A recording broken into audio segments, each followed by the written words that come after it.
What is going on? I want to welcome you from half court for today. With Thursday. Whoa, holy cow. It's Thursday. Right, what is going on? I want to welcome you from half court for today, Thursday, September 29th, 2022. I'm your host, Sean Murphy, alongside my guy, Jeff. Hi, Freddie. Jeff, happy Thursday to you, my boy.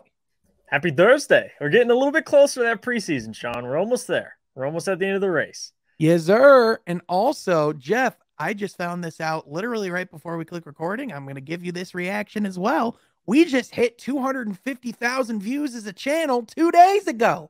Let's go. Shout out to the people, man. That's big time. I mean, look at us. It's like we on a new level. We on a new level. And that's thanks to all the people that keep commenting and keep viewing, man. That's big time. Yeah, for sure, man. We appreciate it a ton. And with that, man, like this is NBA season now. Basketball is here. Media days behind us. Preseason basketball starts next week. And with that, fresh off of media day is when the expectations and the possibilities, I would say, roam at their freest because everyone's coming in out of the summer. Everyone's done amazing work this offseason. Everyone feels super in sync with their teammates. Dude, like we were talking about this the other day. Doesn't it just feel like media day is like the first day of classes when you go get your syllabus and you're like, man, on paper, this class looks super easy. And you haven't even gotten to the hard stuff yet. Yeah, exactly. It's like, oh, I just have to do a 4-page paper. Yeah, that's not a problem. And then you see DeAndre Ayton. And he looks like he's having a blast. And certain guys are just like, screw this. Hey, he's got that sick new chain, though. And that could only have... I was listening to some stuff earlier, and it's like, he knew it was because of Robert Sarver. Reports knew it was because of Robert Sarver.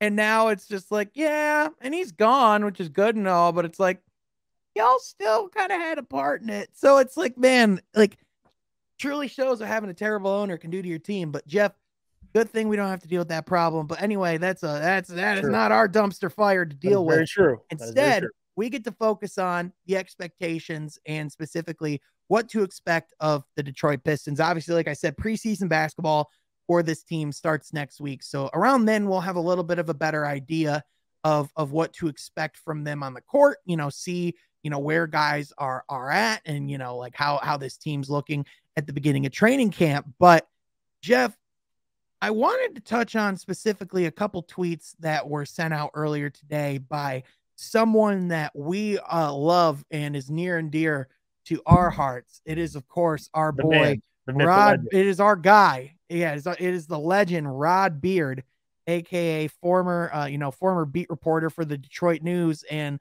fellow Woodward Pistons, family member. He tweeted, "This season for the Pistons isn't about expectation. It's about anticipation. They may not make the play-in or playoff, but it will be interesting to see where they end up, both at the deadline and at the end of the season." Jeff, this was not where he ended. He also went on to say, quote, "Say what you want, but I can't rattle off 5 teams that the Pistons will be better than in the East. Maybe the Pacers and Magic, but after that, it's a crapshoot. Maybe the Wizards, maybe the Hornets or Knicks or Hawks. Alan Rod. But that's starting to ask a lot." Now, I don't know if I'd agree in the sense that I think I have a little bit of an easier time coming up with 5 teams than Rod does, because I'm comfortable to tell you that I think they'll be better than the Wizards, because if you look at what they have on paper and what they have on their roster, yes, they have Bradley Beal, but what else? Kyle Kuzma's pretty good, but is he someone that is going to affect a whole lot of winning, especially as being your number 2, your number 2 player on your team? Are you confident what Johnny Davis brings to the table? Can you tell me who else is playing with LaMelo Ball this season? But they win like 30-something games without Bradley Beal for a lot of last year. So like I get what you're saying. Also, how many games are you expecting Kristaps Porzingis to have this year? That's a good point. That's a good point. I mean, listen, we could go down and dissect each and every one of these teams, but I want to talk about that point in large, because I even saw, last couple of days we've been talking about, like how good we felt about media day, like how the team's looking to compete and how they're looking to, play important basketball games. Mm-hmm. But Jeff, even I've noticed some of the fans getting a little, their expectations a little out of whack. I even saw a comment on a video a couple days ago. I don't want to name any names, but I saw someone say that the Pistons could be a 5th seed this year. And I was like, hold the phone. Let's slow down a little bit. This ain't no Western Conference that we were dealing with back in 2017, 2018. Jeff, tell the people why that's just a little crazy. So, and this is a common thing among other fan bases as well. I feel like the Pistons fans aren't the only ones doing the same thing, but specifically about those expectations, this is the time that, Neil at Woolworth Sports calls it hopium. The hopium starts brewing. And you see guys all coming off of summer, working hard. Everyone's healthy. No one's faced adversity yet. No one's gotten injured. You read all the good reports, just like every pretty much media market does. They tweet out this person's gotten this, working on this part of their game. This person's working on this part of their game. So I can see why fans would be excited. But the reality is a lot of this, and this is what I love about what Rod said. He said, it's not expectation, it's anticipation. And I agree, because anticipating these guys are going to pan out how you expect them to pan out. Like, guys are going to take the next step. That's what we've always talked about. It's hard to predict where this team's ultimately going to go and how many games they're going to win. I have them at about 33 wins, I would say, 33-49, because of the young guys. Like, you don't know. We expect Cade to have an all-star type of year, but he has to go do it. Jaden Ivey, we expect to be a great rookie. He's got to go do it. Saddiq Bey, we've seen him working hard all summer, putting in the work. We got to see it. Like, these things, and it's not that's not a negative thing to say that, but that's why it's hard to project. So anticipation, I think, is the perfect word for it. But everyone's got to just temper, because you never know. Guys could get injured. Jaden and Cade got to learn how to play with each other, sharing the backcourt. So a lot of things have to kind of happen. So fans saying we're going to make the playoffs, the East, I mean, you got to go check to make the plan. You got to win 40+ games. So unless you have them, above 40, which even then I think personally is a stretch, they're not going to do it. So listen, I don't have a problem with fans having expectations. They just have to fully think these things through and see how can they get there. You have to logically think about that. Yep. Jeff, I want to go back to the words that Troy Weaver used during media day. He said that it's time for the Pistons to compete. Mm-hmm. There are a lot of teams in the NBA that are looking to compete this year. But the reason why they use the word compete is because the word compete can be open to interpretation. Perfect. Now, to a fan, you might hear we're going to compete, and that goes, oh, so we're going to try to win a playoff series? And Jaden Ivey saying, I want to make the playoffs this year. And it's like, listen, man, that's awesome. I love it, by the way. Yeah. I absolutely love it. I absolutely love it. And that's listen, if you're a professional athlete and you're going into a season and not thinking about playing in the playoffs, there's probably something wrong with you, right? Yeah. That's a whole other conversation. However, there's a reason why even Dwayne Casey went out and said, yeah, I could see us clawing into the play-in with the Magic. There's a reason why Dwayne, when asked like what the expectation was, like if this team like was going to make the playoffs, like Troy Weaver wasn't committal to that. And that's because competing, and he even talked about the difference between there's competing and then there's contending. Bingo. And when you're contending, you're a lock to make the playoffs. And I would say in this Eastern Conference, there's 4 or 5 teams alone that are contending.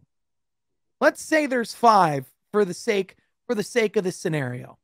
That leaves quite literally one more team to make the playoffs without being in the play-in. Yeah. And then it goes to the 7th and 8th seed that are a part of the play-in, and the 9th and 10th seed, which is the edge of the play-in. So that just shows how competitive this Eastern Conference is, because that context matters. When the Pistons made the playoffs and again, Dwayne Casey talked about this is the most talented roster that he's had since he's been here. He made the playoffs since he's been here. However, not only was there a difference in talent in that roster, there was a difference in talent in the rosters across the entire conference.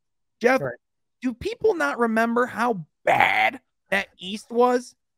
And it's crazy to think too, like the West, the Spurs made the play in and they won what, 30, mid 30s, the amount of Yeah, games they won. So it's different. If they were in the West or the West was like the East in terms of the teams, then yes, I think at the play in, you could say realistically, yeah, if my prediction's at 33 wins, they could probably sneak in the play in. And I love that Dwayne said that because I think to them, and I know they're not going to admit it, but this is just my opinion. I feel like the play in would be like the best case like scenario, or at least one of the best cases. Because if they make the play in, like Troy didn't commit to the playoffs, so obviously if they don't make the play in, he could still classify that as a good year as long as guys got better. But if they get into the play in, that's a big step because now you're on that Memphis Grizzlies timeline. So I think, personally, if they made the play in, that's a big success to me. Now the playoffs, like you just laid out, Sean, it's more difficult than, people can just throw out the word playoffs because then you got to win a play-in game and then you got to get there ultimately at the end. So I listen, I love how they're going about it. That's the right way to do it.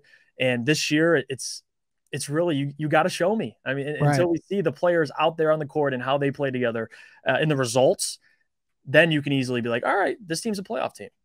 Yeah, for sure. Or a play-in team. For sure.